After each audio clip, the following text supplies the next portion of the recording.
Hello class, this is Miss Harker. Just wanted to go over a couple things from some of the articles you're reading, how they do with natural selection. I also wanted to compare some things with a natural selection or artificial selection. You can even apply it to that too.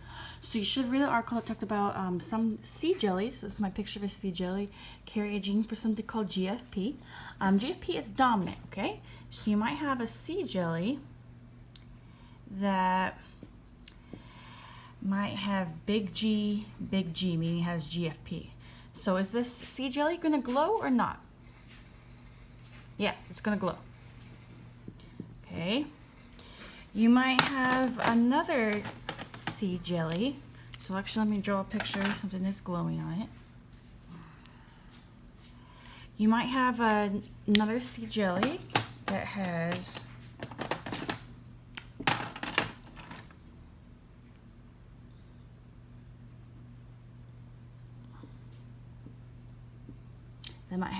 big G, little g. All right, is this sea jelly gonna glow or no? Yeah, it's gonna glow.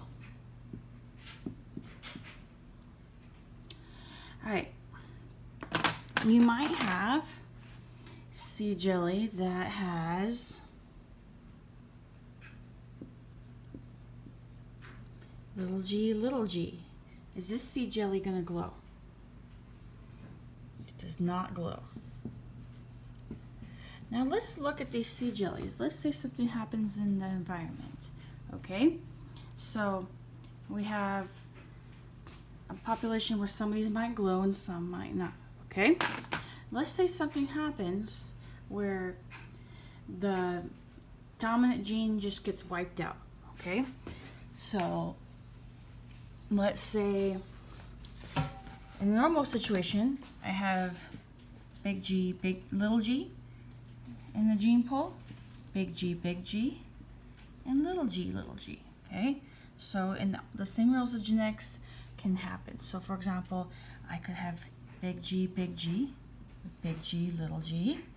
Is this a jellyfish that glows or not? This offspring right here. Okay, that glows. How about big G, little g? Okay, glows. Big G, glows. Big G, little g, glows. Okay, so all the offspring here would glow. Let's say something happened where all the glowing jellies died. All we have left is what? All we have left is little g, little g. Are we going to have any more glowing jellies by now? No. Now let's say something else happened. Let's say our glowing jellies didn't die, and something happens where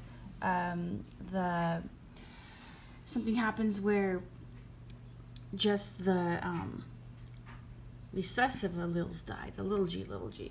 I'm gonna have left is my possible population, big G, and I have little g, okay? So I might have some offspring here that I might have a cross of two little g, two of this heterozygous, so it's going to be big G, and big G, little g. So big G, is this going to be glowing or not? Okay, that's glowing. Big G, little g, glowing or not? Glowing. Big G, little g, glowing or not? Glowing. And little g, not. So I have 25% not glowing, even if something had happened where all of the non-glowing sea jellies got wiped out. So see how sometimes after several generations, we're still going to always have those recessive alleles keep on coming back. And that's part of how genetics works with natural selection as well. We'll go more into this with evolution. See you guys later.